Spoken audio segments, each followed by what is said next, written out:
Hello students, आज फिर से स्वागत करती हूँ मैं आप सबका विद्यासागर क्लासेस में। विद्यासागर क्लासेस में आज मैं आप लोग को सबसे पहले तो कॉन्ग्रेचुलेशंस गाइस, तुम लोगों का कोर्स कम हो गया 30%। अब तो और अच्छा है, ठीक है। तो जो कोर्स कम हुआ है वो भी मैं बता दूँगी आप सब लोग को। First year, inter, high school जो भी कम हुआ है, उससे पहले जो चीज़ है ये जो मैं पढ़ाने जा रही हूँ ये आप लोग के कोर्स में है, तो प्लीज़ एक बार इसे अच्छे से पढ़ लीजिएगा। तो आज हम लोग जो पढ़ने वाले हैं वो है आप लोग का फिज़िक्स में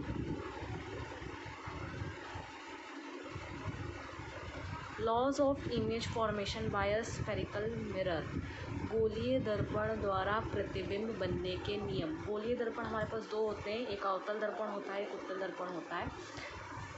शायद मैंने आप लोग को इसके बारे में पिछले वीडियोस में एक वीडियो है मेरा अवतल और उत्तल दर्पण के बारे में, तो प्लीज़ आप वो वाला वीडियो भी एक बार चेक कर लीजिएगा। तो फिर भी मैं एक बार बता देती हूँ। अवतल दर्पण जो होता है वो गोलीय दर्पण का एक ऐसा भाग होता है जिसमें बाहर साइड जो होती है वो हम लोग पॉलिश कर देते हैं, और उत्तल दर्पण में हम लोग अंदर साइड पॉलिश कर देते हैं। बस दोनों में फ़र्क इतना होता है। तो अगर मान लीजिए एक गोला है, उसको हम लोगों ने काट दिया, एक ये पार्ट है, एक ये पार्ट है, तो हम लोगों ने जिसके बाहर साइड पॉलिश कर दी है वो हमारा अवतल दर्पण है, जिसमें हम लोगों ने अंदर साइड पॉलिश कर दी है वो हमारा उत्तल दर्पण है। इंग्लिश मीडियम के हैं तो इंग्लिश मीडियम वालों के लिए अवतल दर्पण जो होता है वो कॉनकेव होता है, और उत्तल दर्पण जो होता है वो होता है कॉन्वेक्स। तो ये मिरर की बात हो रही है, दर्पण की बात हो रही है। आइए अब हम लोग इसमें देखते हैं। अभी मैंने आप लोग को समतल दर्पण में बताया था कि कैसे इमेज बनती है। अब यहाँ पे आप लोग को मैं बता रही हूँ कि अगर गोलीय दर्पण होगा तो आप लोग की जो इमेज फॉर्मेशन है वो कैसा होगा। तो गोलीय दर्पण में हमारी, आप सबको पता है कि जो चिकना पृष्ठ होता है, जो हमारा पॉलिश नहीं होती है जिस पृष्ठ में, वो हमारा परावर्तक पृष्ठ होता है। तो यहाँ पे रिफ्लेक्शन होगा, एक कोई भी प्रकाश किरण है हमारी यहाँ आ रही है, जैसे कि आप लोग देख सकते हैं, और वो आएगी और यहाँ पे परावर्तित हो जाएगी। तो ये जो किरण है इसे हम लोग कहेंगे आपतित किरण।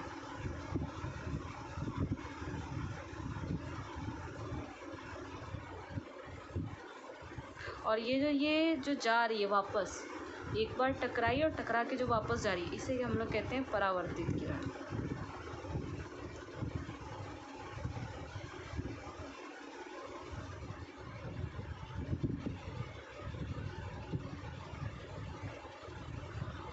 तो ये दोनों हमारी किरण हो गई। अब ये जो परावर्तित किरण आ रही है, तो ये जब कटेगी तो ये जो मुख्य अक्ष में जिस भी जगह पर ये गिरती है उस बिंदु को कहते हैं मुख्य फोकस। तो गोलीय दर्पण में प्रतिबिंब बनने के 3 नियम होते हैं, और तीनों में से जब भी कोई 2 नियम अगर हम लोग उससे यूज़ करते हैं तो हमारा इमेज फॉर्मेशन होता है। इमेज ऐसे ही नहीं बन जाती है। जब 2 नियम एक ही गोलीय दर्पण में लगेंगे तब जाके हमारी जो इमेज होती है वो बनती है। तो एक ये वाला है जिसमें आपतित किरण जो है वो मुख्य अक्ष के पैरेलल, मतलब समांतर चलती चली आ रही है और फिर परावर्तित हुई और मुख्य फोकस बिंदु से जा रही है, गुजर रही है। तो एक ये है जिसमें हमारा जो अभिलंब होता है, ये अभिलंब हर परावर्तित किरण में होता है। तो ये जो अभिलंब होता है आपतित किरण और परावर्तित किरण के बीच में, ये आपतन कोण परावर्तन कोण बन रहा है। तो ये जो होता है ये वक्रता केंद्र होता है, सी होता है। अब ये हुई हमारी अवतल दर्पण की बात। अब आते हैं उत्तल दर्पण में। उत्तल दर्पण में अब जब हमारा जो पृष्ठ है ये वाला हमारा परावर्तक पृष्ठ है, ये तो हम लोगों ने पॉलिश कर दी है, तो यहाँ पे तो कुछ होगा नहीं, ये हमारा चमकदार पृष्ठ है। तो यहाँ से हमारी जो है ना ये किरण आएगी, तो ये हो गई हमारी आपतित किरण।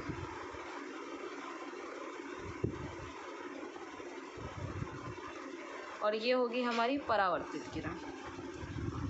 ये आई, टकराकर उसी माध्यम में वापस लौट गई।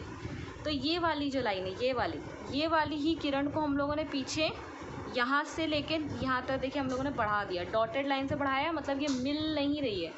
एक्चुअली में हम लोग बढ़ा रहे हैं, अपने एजम्पशन कर रहे हैं हम लोग, ये मिलती हुई प्रतीत हो रही है कि हाँ ये मिल रही होगी, यहाँ पर ऐसा होगी वाला सीन है यहाँ पे। तो ये यहाँ पे हम लोगों ने ये पीछे तक बढ़ाई, तो ये एफ में आ गया। अभिलंब जो हम लोगों ने पीछे तक बढ़ाया वो हमारा सी में आ गया। तो एफ जो है वो हमारा मुख्य फोकस है, और ये जो है हमारा वक्रता केंद्र है, इसे हम लोग सेंटर ऑफ कर्वेचर कहते हैं और इसे हम लोग प्रिंसिपल फोकस कहते हैं। अब ये हुआ एक सिनेरियो, इसमें कुछ नहीं होगा, मुख्य अक्ष के समांतर रेखा चलेगी और जब ये परावर्तित होगी तो मुख्य फोकस से जाएगी, मुख्य फोकस से परावर्तित किरण जो है वो गुजरेगी। एक ये होता है। दूसरा जो नियम होता है वो ये होता है कि ये अवतल दर्पण में देख सकते हैं आप लोग, बाहर को पॉलिश है, वक्रता केंद्र से ही जा रही है, मतलब ये जो सेंटर ऑफ कर्वेचर है इसी से हमारी इस बार आपतित किरण जा रही है। तो जब ये इसी से जाती है, इसी से गुजरती है, तो टकराकर उसी माध्यम में, उसी पाथ को वापस से जाती है, उसी रास्ते से जाती है। जैसे आप अगर एक रास्ते से आप ए से बी एक रास्ते से गए हैं सी से होते हुए, तो आप वापस बी से सी से होते हुए ए में आएंगे, दूसरी डी से या किसी और रास्ते से नहीं आएंगे, उसी रास्ते से जब आप वापस जा रहे हैं तो ये जो लाइन है ये किरण इसको शो कर रही है। तो एक ये होता है। इसी तरीके से आपको उत्तल दर्पण में मिल जाएगा। ये अवतल दर्पण था, ये उत्तल दर्पण है, हम लोगों ने अंदर की तरफ पॉलिश कर दी है। ये किरण है, ये जा रही है वापस से उसी रास्ते में वापस लौट रही है, लेकिन हम लोगों ने पीछे उसे बढ़ा दिया। ये सी आ गया, ये एफ रेडियल, ये हमारा centre of curvature, principal focus, और ये हमारा पोल। ये तीनों लाइन से हैं और हमारा जो अभिलंब, ये जो हम लोग मिला रहे हैं, ये जो किरण है हम लोग सोच रहे हैं कि ये पीछे आ रही है, ये हमारे सी पे आ रही है, वक्रता केंद्र पर आ रही है। एक ये होता है। एक होता है तीसरा हमारा, जिसमें हमारी जो आपतित किरण है वो फोकस से, मुख्य फोकस से गुजरती है और फिर बाद में मुख्य अक्ष के समांतर ही मुड़ जाती है। मतलब परावर्तित जो किरण है अब वो हमारे मुख्य अक्ष के सामने, अभी आपतित किरण थी, अब परावर्तित किरण। तो एक ये हमारा सिनेरियो होता है। तो इसे मुख्य फोकस से गुजर रही है, देख सकते हैं आप, एफ से गुजर रही है और यहाँ पे आई, चली गई, तो ये समांतर जा रही है मुख्य अक्ष के। इसका भी हम लोग जो अभिलंब प्लॉट करते हैं वो हमारा सी पे आके मिल जाता है। तो ये हमारा आपतन कोण, ये हमारा परावर्तन कोण। उसी तरीके से अगर हम लोग इसमें करेंगे तो इसमें देखिए यहाँ से ये किरण आई, मुख्य फोकस तक बढ़ा दी हम लोगों ने और यहाँ पे ये चली गई। ये हो गया हमारा आपतित किरण, ये हो गई हमारी परावर्तित किरण। ये अभिलंब हम लोगों ने बढ़ा दिया, ये हो गया आपतन कोण, ये हो गया परावर्तन। तो जब ये तीनों नियम में से कोई दो नियम हम लोग लागू करते हैं, दो नियम का यूज़ करते हैं, तब जाके हमारी इमेज फॉर्मेशन होती है। आपकी इमेज जब बनेगी किसी भी दर्पण में तो वो इन तीन में से किसी दो नियम को यूज़ करके ही बनेगी। तो आगे जो वीडियो होगा उसमें मैं आप लोग को बताऊंगी कि इमेज कैसे बनती है, कौन कौन सी कंडीशन होती है उत्तल और अवतल दर्पण में कि आपकी जो इमेज है उसका फॉर्मेशन हो सकता है। तब तक के लिए आज के लिए बस इतना ही। आप इस वीडियो को, अगर वीडियो अच्छी लगी हो तो प्लीज़ इसे लाइक करें, चैनल को सब्सक्राइब कर दें ताकि जो भी नई वीडियोस मैं अपलोड करूँगी उसका नोटिफिकेशन आपको तुरंत मिलता रहे। Thank you.